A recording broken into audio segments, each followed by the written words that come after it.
What made you finally stand up to your parents? I grew up in a house where family came first, no matter what. That was the rule. And in our culture, you didn't question your parents. You just didn't. I had a huge extended family, and we saw them constantly. Almost every weekend, we were all crammed into someone's house for hours, eating, talking, and doing the same things over and over. It didn't leave a lot of room for having my own life. By the time I was in high school, I realized I wasn't like the other girls. They stayed after school, went to parties, hung out at the mall. I always had to go straight home. If there was a family dinner or a gathering, I wasn't allowed to skip it. My parents said it was dangerous to be out, that I didn't need friends when I had so much family. I never argued because I was raised to believe they knew what was best.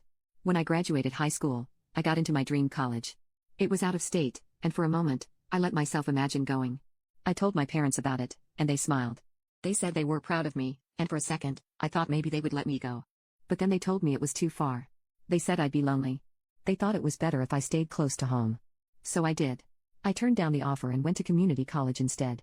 That's where I met Jason. He was funny and smart, and we just clicked.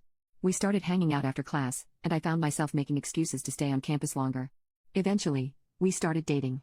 I was nervous about telling my family because I had never been in a relationship before. And Jason wasn't from our culture, which I knew would raise a few eyebrows. When I finally introduced him, everyone was surprisingly nice. My parents said he was respectful. Even my aunt, who always had something negative to say, couldn't find anything wrong. I thought that maybe things were changing. But they weren't. Jason and I barely got time together. Almost every weekend, there was some family thing I had to go to. If we did manage to hang out, I had to leave early. Jason tried to be patient. He said he understood. He kept hoping things would get better. So did I. 3 years passed. Nothing changed. One night, we sat in his car outside my house. He was quiet for a long time before he finally spoke. He said he couldn't keep doing this. We were in our 20s, but it still felt like I had a curfew. He said he loved me, but he wanted a real relationship, not one where he had to wait around for my family to give me permission to live my life. I didn't know what to say. I told him I had to listen to my parents.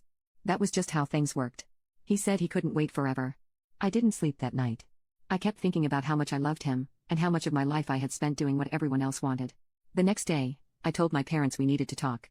I told them they couldn't keep treating me like a child. I told them Jason and I were having problems because of their rules. My dad got angry. My mom cried. They said if Jason had a problem with how they did things, then maybe he wasn't the one for me. They said I was being disrespectful, ungrateful. They reminded me of everything they'd done for me. I stood there, shaking, but I didn't back down. I told them it wasn't fair. That they had controlled my entire life, and I wasn't going to let them anymore. I said I was moving in with Jason. They said I couldn't because we weren't married. They said if I left now, I couldn't come back. I cried as I packed my things. I cried as I walked out the door. For a while, I was sad. I missed my family. I missed the comfort of having them close, even if it came with strings. But I also felt free for the first time. I could be with Jason without asking permission. I could make my own choices. It wasn't easy.